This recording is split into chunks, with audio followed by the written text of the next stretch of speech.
what's next? We had so many holidays this month. One festival after another festival. It's not over yet. Wheel keeps turning and there's going to be more festivals for Bruce.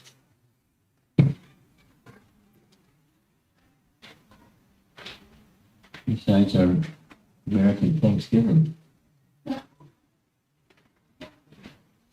So, quality chanting.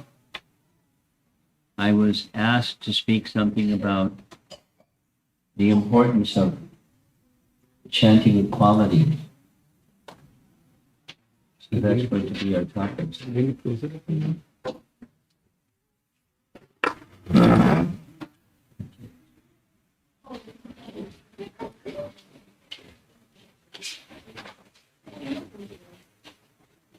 First, a little introduction. This personnel that you see in the circle, who's that?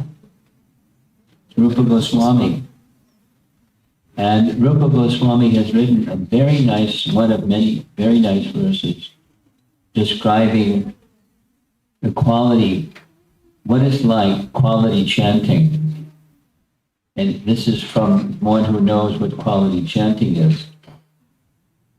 Vidanta Madhava, I do not know how much nectar the two syllables Krishna have produced. When the holy name of Krishna is chanted, it appears to dance within the mouth. We then desire many, many mouths. When that name enters the holes of the ears, we desire many millions of ears. And when the holy name dances in the courtyard of the heart, it conquers the activities of the mind, and therefore all the senses become inert.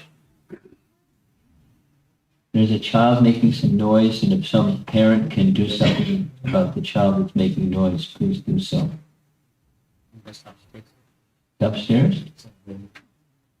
Whatever is necessary, please do the necessary. Thank you. So there's a sequence. There's the part of the body that makes the sound. There's the part of the body that hears the sound. And there's receptacle where that sound, when it's properly attentively heard, it goes to another part of the body, the heart.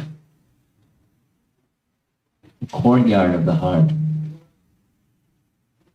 It's poetic, at the same time it's instructive. To get the sweetness or the nectar from the holy name, you have to vibrate it. That's easy. The mouth part of the body can do that.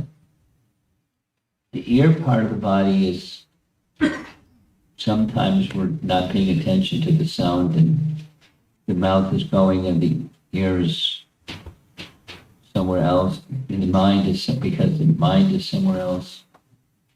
But it's a secret, an open secret. If you hear the sound very attentively, it goes into the courtyard of the heart. When it goes into the courtyard of the heart, that's how the mind and therefore all the senses become inert. We'll do it again. It's important. This is quality chanting 101.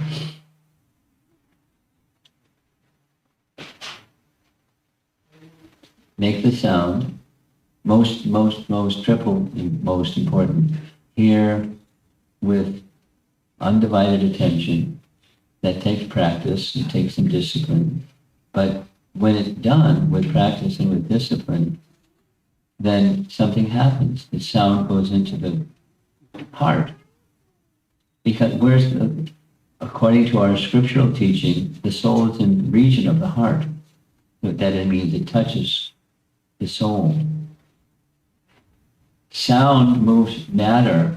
Spiritual sound moves spiritual existence. The soul becomes animated, or it enters the courtyard of the heart and dances in the courtyard of the heart. And then the mind becomes stunned and the senses become inert.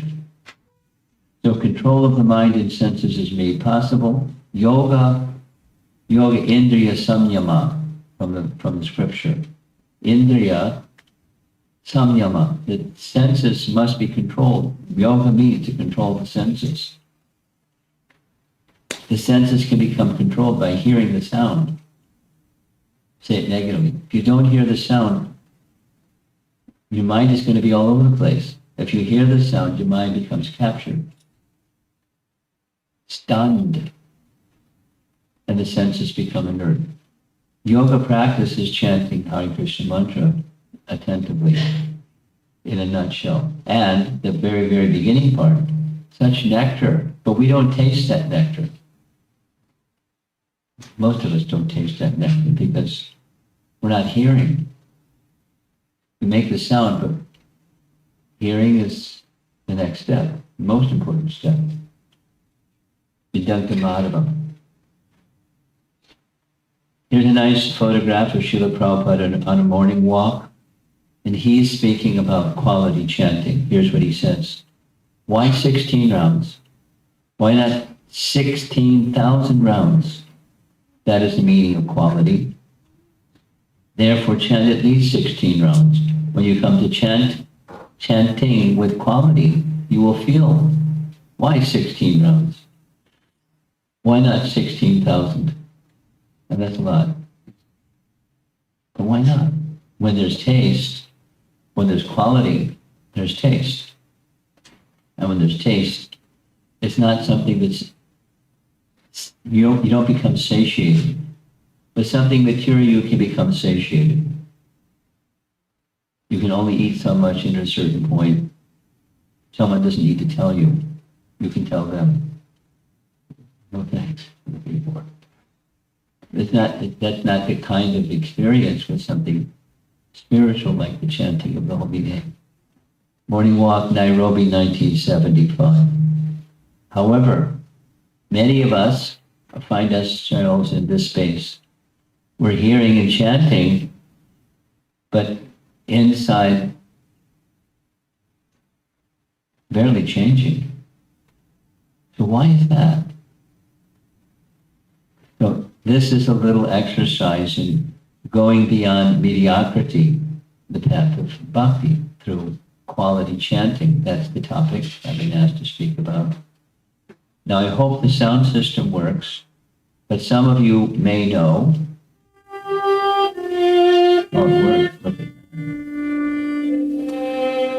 This is a painting of Raghunath Das Goswami, and he's the author of Shri Manashiksha. Manashiksha. Shiksha means instructions, and he's instructing the mind. And you want to hear his instruction about the mind in regards to chanting? Got some nice music with it too. Yadi cher avasham vrajabhuvi saragam pratijano yuvadvantvam tachchit paricharitum arada vilashe Svarupam Shri Rupam Saganamiha Tasyagrajamapi Sputam Prema Nityam Swaranamata Tattvam Shinumana.